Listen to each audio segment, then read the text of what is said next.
अच्छा, जो लोग पीएमएस 2024 में इंग्लिश ऐसे में बड़ी तादाद में फेलियर रेशो की वजह जानना चाहते हैं और वो रैशनल वे में जानना चाहते हैं, इमोशनल वे को 1 मिनट अगर साइड पर रखा जाए, तो मैं आप लोगों को ना अपने 7 इयर्स के एक्सपीरियंस के बाद बताती हूँ कि इस दफ़ा इंग्लिश ऐसे में इतने बड़ी तादाद फेल क्यों हुई है। वो लोग फेल हुए हैं जिनके पहले 2 दफ़ा पूरे का पूरा पीएमएस पास था, एलोकेशन नहीं हो सकी, या वो लोग भी फेल हो गए हैं जिनका सीएसएस पास था। इवन अभी जो सीएसएस 2024 में क्वालिफाइड्स हैं, उनका पीएमएस फेल हो गया है। तो और वजह क्या है इंग्लिश ऐसे, वो मैं आप लोगों को बता देती हूँ। अच्छा, एक तो बड़ी तादाद जो है ना वो ये कहती है कि जिसने जो है ना वो रिटन में 750 प्लस ले लिए है, तो उसने प्रैक्टिस तो की होगी इंग्लिश ऐसे की।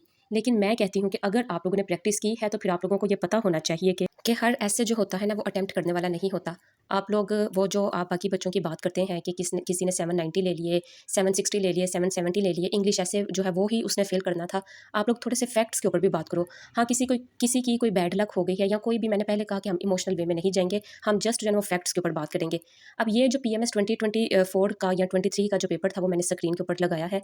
देखो, इसमें ना 7 टॉपिक्स आए हैं और ये 7 बाय 7 टॉपिक्स जो थे ना ये थोड़े से चेंज्ड टॉपिक्स थे। मतलब इसमें वो वाली अप्रोच है ही नहीं थी जो आपने समझ ली थी। इसमें फीमेल एजुकेशन पूछा है, लेकिन ये फीमेल एजुकेशन का डायरेक्ट टॉपिक नहीं था। इसमें सॉवरेनिटी पूछी है, इसमें सीधी-सीधी सॉवरेनिटी नहीं थी। इसमें सोशल मीडिया का रोल पूछा है, इसमें सीधा-सीधा सोशल मीडिया का रोल है ही नहीं। इसमें ग्लोबलाइजेशन पूछी है, इसमें सीधा ग्लोबलाइजेशन का ये सवाल नहीं था। फिर ये है क्या था, ये मैं ना थोड़ा-सा ब्रेक डाउन करती हूँ, फिर आप लोगों को जो है ना वो बात समझ आएगी।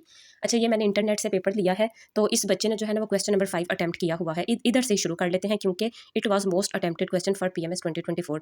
तो उसने पूछा ideal governance model for Pakistan. In this topic you are supposed to design an ideal governance model for Pakistan. अब उस आप लोगों ने डिजाइन कैसे करना है, आपने कोई एक मॉडल पकड़ना है जो पाकिस्तान के लिए बेहतर मॉडल होगा, आइडियल मॉडल होगा।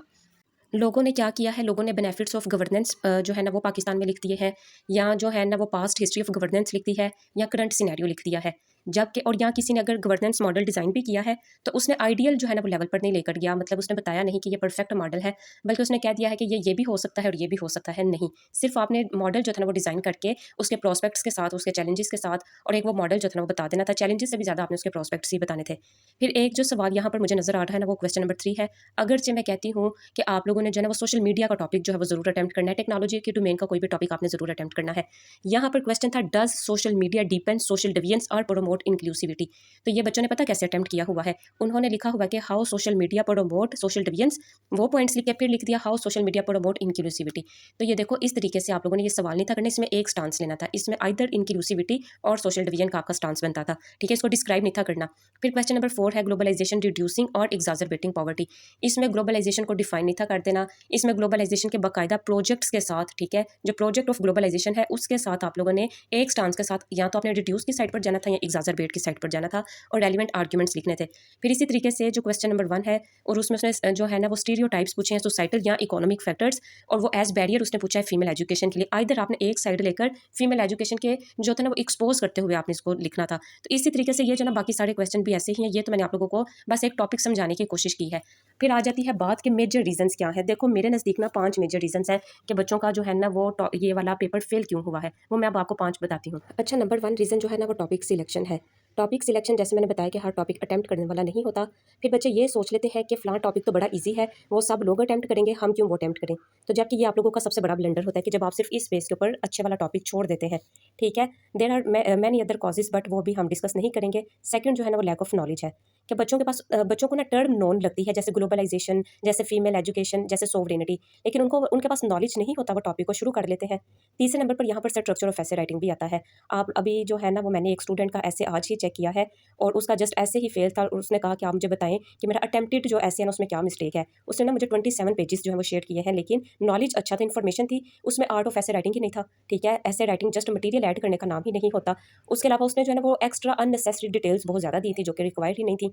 फिर आ जाते हैं आइडियाज़ एंड आर्ग्यूमेंट्स। आप लोगों को पता नहीं होता कि किस जो है ना टॉपिक के मुताबिक कैसे आइडियाज़ हैं। जैसे सोशल मीडिया वाला इधर टॉपिक आया हुआ है, उसमें आप एक हेडिंग जो है इंक्लूसिविटी की बना दें, एक हेडिंग जो है वो आप डिवीजन की बना दें, तो वैसे तो वो अटेम्प्ट नहीं होगा। उसमें तो आपने डिफरेंट डिस्कोर्सेज जो है आर्ग्यूमेंट्स के लिहाज से लगाने हैं, आपने एक साइड को लेकर चलना है।